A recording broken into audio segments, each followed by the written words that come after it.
மக்களே, இந்த வீடியோ நம்ம முதல்ல பேச போகிற விஷயத்துக்கு முன்னாடி உங்களுக்கு ஒரு நன்றியை தெரிவிச்சுக்கிறேன். 20,000 உறவுகளை கடந்து நம்ம போயிட்டுருக்கோம். முதல்ல இந்த வீடியோ நம்ம என்ன பேச போகிறோன்னா, விஜய் அவர்கள் பரந்தூரில் போய் பெரிய லெவலில் ஒரு செய்தியை கிரியேட் பண்ணாங்க. இந்த செய்திக்கு பார்த்தீங்கன்னா திமுக தலைமைக்கு சில விஷயங்கள் வந்திருக்கு. அதனால தான் இந்த சைடில் தெரியுது பார்த்தீங்களா, அறிக்கை தமிழ்நாடு அரசு சார்பாக வெளியிடப்பட்டிருக்கு. பரந்தூர் விஷயத்தில் பார்த்தீங்கன்னா நான் முன்னாடி இந்த செய்தி பார்க்கும்போது கூட பார்த்தேன். 24 பேரோ 25 பேரோ பரந்தூர் போயிட்டு போராட்டக்காரர்கள் ஆதரவு தெரிவித்தாங்க. யார் போனாலும் அங்கே பார்த்தீங்கன்னா மறுப்பு விளக்கம் தெரிவித்து தமிழ்நாடு அரசு எந்த அறிக்கையும் விட்ட மாதிரி தெரியல. ஆனால் விஜய் அவர்கள் அங்கே போய் அந்த செய்தியை கிரியேட் பண்ண பிறகு இந்த அறிக்கை வெளியே இருக்கு. இந்த அறிக்கையை நான் ஆரம்பரம் உட்காந்து படித்து பார்த்தேன். மக்களே, படித்து பார்க்கும்போது இந்த அறிக்கை மூலமாக தமிழ்நாடு அரசு 9 விதமான விஷயங்கள்ல நம்மள்ட்ட சொல்கிறதுக்கு முற்படுறாங்க. சரி, ஓகே, விஜய் அவர்கள் பரந்தூர் போனதை ஆவணப்படுத்துகிறோம். தமிழ்நாடு அரசு அங்கே போயிட்டு சில விஷயங்கள் நடக்கும்போது அதை பற்றி அவங்களோட பார்வையை நம்ம ஆவணப்படுத்த வேண்டிய தேவை இருக்குது. தமிழ்நாடு அரசு பரந்தூர் ப்ராஜெக்டை எப்படி பார்க்குது, இந்த 9 வகையான விஷயங்கள் அடிப்படையில் பார்க்குது. தெரியலன்னா தெரிஞ்சுக்கிட்டு இந்த விஷயம் சார்ந்த விமர்சனங்களை இந்த வீடியோவில் வைங்க அப்படிங்கிற ஒரு விஷயத்தை சொல்லிட்டு ஒன் பை ஒன்னா தெளிவாக நம்ம பார்க்கலாம். உற்சாக வணக்கங்கள், வாங்க பதிவுக்குள்ளே போகலாம். இப்போ முதல் விஷயம் மக்களே, பரந்தூர் ப்ராஜெக்ட் ஆனது 10 வருஷம் முன்னாடியே நாங்கள் முடிவு பண்ணிட்டோம். நாங்கள் முடிவு பண்ணல, திமுக ஆட்சிக்கு இல்லாததுக்கு முன்னாடி அதிமுக ஆட்சி காலத்தில் 2020 பார்த்தீங்கன்னா பரந்தூரில் விமான நிலையம் வரப்போகுது அப்படிங்கிற விஷயத்தை பண்ணிட்டாங்க. 2வது விமான நிலையம் வேணும் அப்படிங்கிறது 10 வருஷமாக பார்த்தீங்கன்னா சென்னைக்கு 2வது விமான நிலையம் வேணும் அப்படிங்கிற ப்ராசஸ் போயிட்டுருக்கு. 10 வருஷம், அதாவது 2020 எங்களோட ஆட்சியை குறை சொல்கிறாங்க. 2020 பார்த்தீங்கன்னா பரந்தூரில் விமான நிலையம் வரப்போகுது அப்படிங்கிற விஷயமானது உறுதி செய்யப்பட்டது அப்படிங்கிறது பெரிய லெவலில் அந்த அறிக்கையில் சொல்கிறாங்க. 2வது பார்த்தீங்கன்னா நாங்கள் பரந்தூர் அப்படிங்கிறது ஸ்டேட்டாக போய் பரந்தூரை நோட் பண்ணல, பன்னூர் அப்படிங்கிற ஒரு ஊரை நோட் பண்ணோம். பன்னூரா பரந்தூரா அப்படிங்கிற ஒரு விஷயம் வரும்போது பார்த்தீங்கன்னா நாங்கள் பரந்தூர் அப்படிங்கிற விஷயத்தை நாங்கள் முடிவு பண்ணோம். ஏன் பரந்தூர் அப்படிங்கிற விஷயத்தை நாங்கள் முடிவு பண்ணோன்னா, பன்னூர் அப்படிங்கிறதுல பார்த்தீங்கன்னா 1546 குடும்பங்கள் பார்த்தீங்கன்னா அப்புறப்படுத்தப்பட்டு அங்கே விமான நிலையம் உருவாக்கணும். ஆனால் பரந்தூரில் அப்படி இல்லை, 1005 குடும்பங்கள் தான். இங்கே கம்பேர் பண்ணும்போது பார்த்தீங்கன்னா 500 குடும்பங்கள் கம்மியாக இருக்குது. அதனால தான் நாங்கள் பரந்தூரை சூஸ் பண்ணதில் பல்வேறு விதமான காரணங்கள் இருந்தாலும் இது ஒரு வகையான காரணம் அப்படிங்கிற விஷயத்தை சொல்கிறாங்க. அடுத்து பார்த்தீங்கன்னா பெரிய லெவலில் பார்த்தீங்கன்னா பரந்தூர் அப்படிங்கிற விஷயத்தில் பார்த்தீங்கன்னா சென்னை பெங்களூர் விரைவு சாலை பக்கத்திலே இருக்குது. வேறு நகரங்களை கம்பேர் பண்ணும்போது அதிகமாக மக்கள் பார்த்திங்கன்னா டக்குன்னு நெடுஞ்சாலை எடுக்கிறதுக்கு அல்லது டக்குன்னு பார்த்திங்கன்னா விமான நிலையம் வர்றதுக்கு பார்த்திங்கன்னா பன்னூரோட பரந்தூர் ரொம்ப ஈஸியாக இருக்கும். ஏன்னா ரயில்வே ரூட்டையும் கனெக்ட் பண்ணிக்கலாம், அந்த பக்கம் பார்த்திங்கன்னா ஹைவேயும் இருக்குது. ஓரளவு பார்த்திங்கன்னா பன்னூரை தாண்டி பரந்தூருக்கு விமான நிலையத்தை பயன்படுத்துகிறவங்க வந்து போகிறதுக்கு ரொம்ப ஈஸியாக இருக்கும். சரக்கு வாகனங்கள் வந்து போகிறதுக்கும் ரொம்ப ஈஸியாக இருக்கும். அப்படிங்கிறதுனால தான் நாங்கள் பன்னூரை சூஸ் பண்ணோம். ஒன்று பார்த்திங்கன்னா குடும்பம் கம்மி, 2வது பார்த்திங்கன்னா விமான நிலையத்தை பயன்படுத்துகிறவங்களுக்கு பன்னூரோட பரந்தூர் ரொம்ப ஈஸியாக இருக்கும் அப்படிங்கிற 2வது பாயிண்ட்டை சொல்கிறாங்க. இப்போ 3வது என்ன சொல்கிறாங்கன்னா, பன்னூர் அப்படிங்கிறதுல பார்த்தீங்கன்னா ஏகப்பட்ட குடியிருப்புகள் இருக்குது, பக்கத்துலேயே சில தொழிற்சாலைகள் இருக்குது. ஆனால் பரந்தூர் அப்படி கிடையாது, முழுக்க விவசாய நிலம் தான். ஸோ இங்கே பார்த்தீங்கன்னா விமான நிலையம் விரிவாக்கம் அப்படிங்கிற ஏரியா வரும்போது பார்த்தீங்கன்னா பன்னூரில் கட்டிட்டோம்னா கட்டினது தான், அதை தாண்டி வேறு எதுவுமே அங்கே பண்ண முடியாது. ஏன்னா ரொம்ப குறுகிய பகுதி தான் இது. ஆனால் பரந்தூர் அப்படி கிடையாது. இங்கே பார்த்தீங்கன்னா பெரிய லெவலில் நம்ம விமான நிலையத்தை அப்படியே பெரிய லெவலில் உருவாக்கலாம், பெரிய லெவலில் கொண்டு போகலாம், தேவைக்கேற்றபடி அடுத்தடுத்த கட்டம் போகலாம். அதனால தான் நாங்கள் பன்னூரை தாண்டி பரந்தூரை செலக்ட் பண்ணோம் அப்படிங்கிற விஷயத்தை சொன்னாங்க.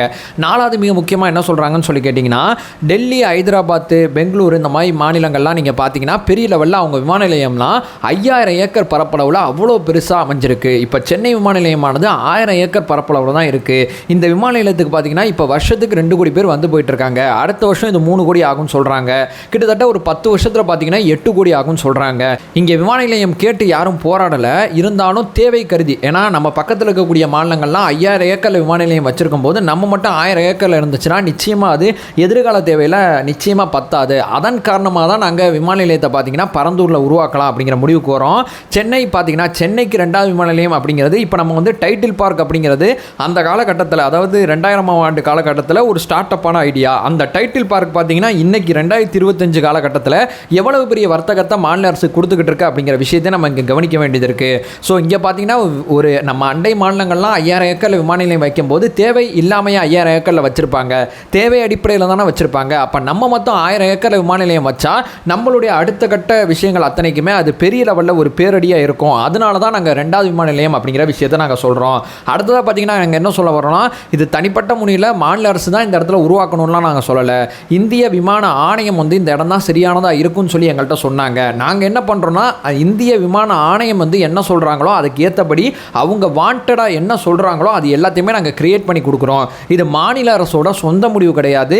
இந்திய விமான ஆணையம் வந்து பல்வேறு வகையான தரக்குடிகள் அடிப்படையில் பரந்தூரில் விமான நிலையம் கிரியேட் பண்ணால் சரியாக இருக்கும்னு சொன்னாங்க. அது அடிப்படையில் தான் நாங்கள் கிரியேட் பண்ணுறோம் அப்படிங்கிற விஷயத்த சொல்கிறாங்க. இது மட்டும் இல்லாமல் செலவு அப்படிங்கிற விஷயத்த சொல்கிறாங்க. பன்னூரில் விமான நிலையம் உருவாக்குறதுக்கும் பரந்தூரில் விமான நிலையம் உருவாக்குறதுக்கும் நில இழப்பீட்டில் ஆரம்பித்து பல்வேறு வகையில் செலவு ரொம்ப கம்மி. ஒரு மாநில அரசு உருவாக்கக்கூடிய விமான நிலைய ப்ராஜெக்டில் பார்த்திங்கன்னா அரசோட செலவினங்கள் அப்படிங்கிறது பெரிய லெவலில் ரோல் பண்ணோம்.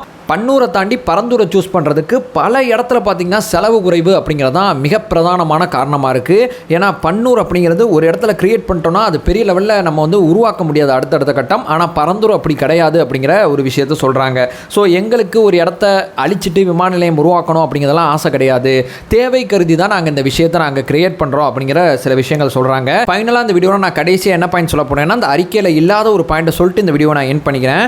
டங்ஸ்டன் சுரங்கம் அப்படிங்கிறதையும் பரந்தூர் விமான நிலையம் அப்படிங்கிறதும் ஒரே தட்டில் பார்க்கக்கூடாது. சுரங்கம் அப்படிங்கிறதுல பார்த்தீங்கன்னா மாநில அரசு வந்து கிடைக்கிறதும் அதில் இருக்குது, விடுறதும் அதில் இருக்குது. அதே மாதிரி பார்த்தீங்கன்னா விமான நிலையத்திலையும் கிடைக்கிறது அதில் இருக்குது, விடுறதும் அப்படி இருக்குது. இப்போ நம்ம சுரங்கம்னு எடுத்துக்கிட்டால் மாநில அரசுக்கு என்ன வருமானம் கிடைக்குன்னா ராயல்ட்டி தொகை மட்டும்தான் கிடைக்கும். ஒரு ராயல்ட்டி தொகைக்காண்டி நம்ம வந்து ஒரு இயற்கையை அளிக்கணுமா அப்படிங்கிறது தான் மிக பிரதானமானதாக இருக்குது. அதே நேரத்தில் விமான நிலையம் எடுத்துக்கிட்டால் வேலைவாய்ப்பு, அது மட்டும் இல்லாமல் பெரிய லெவலில் பார்த்தீங்கன்னா அடுத்தடுத்த கட்ட மாநிலத்தோட வளர்ச்சியில் ஆரம்பித்து சுற்றுலா ஆரம்பித்து பல்வேறு வகையான விஷயங்களை சுற்றி உருவாகக்கூடிய அந்த தொழில் நிறுவனங்கள் ஆரம்பித்து தொழிற்சாலைகள் ஆரம்பித்து பல்வேறு வகையான வசதிகள் அதில் கிடைக்கும். இங்கே வெறும் ராயல்ட்டி தொகை, அதனால தான் மாநில அரசு இந்த முடிவெடுக்குதுன்னு சொல்லி பெரிய லெவலில் திமுகவை ஆதரிக்கக்கூடியவங்களோட வாதமாக இருக்குது. அதே நேரத்தில் இங்கே ராயல்ட்டி தொகை மட்டும் கிடையாது, இந்த விமான நிலையம் உருவாக்கப்பட்டால் பல வகையான நன்மைகள் இந்த மாநிலத்துக்கு இருக்குது அப்படிங்கிறது அடிப்படையில் சில சில சில தவிர்க்க முடியாத காரணங்கள்னால தான் நம்ம இயற்கையை அளிக்கிற மாதிரி இருக்குது அப்படிங்கிறது தான் பெரிய லெவலில் இந்த விமான நிலைய ப்ராஜெக்டை ஆதரிக்கக்கூடியவங்களோட வாதமாக இருக்குது.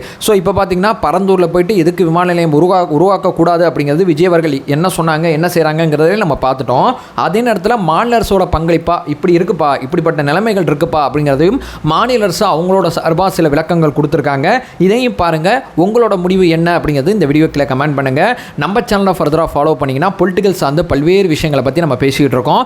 நம்மளோட ஒரே நோக்கம் அறியாமை அகற்ற வேண்டும், அறியாமை அகற்றப்பட வேண்டும். Thank you so much.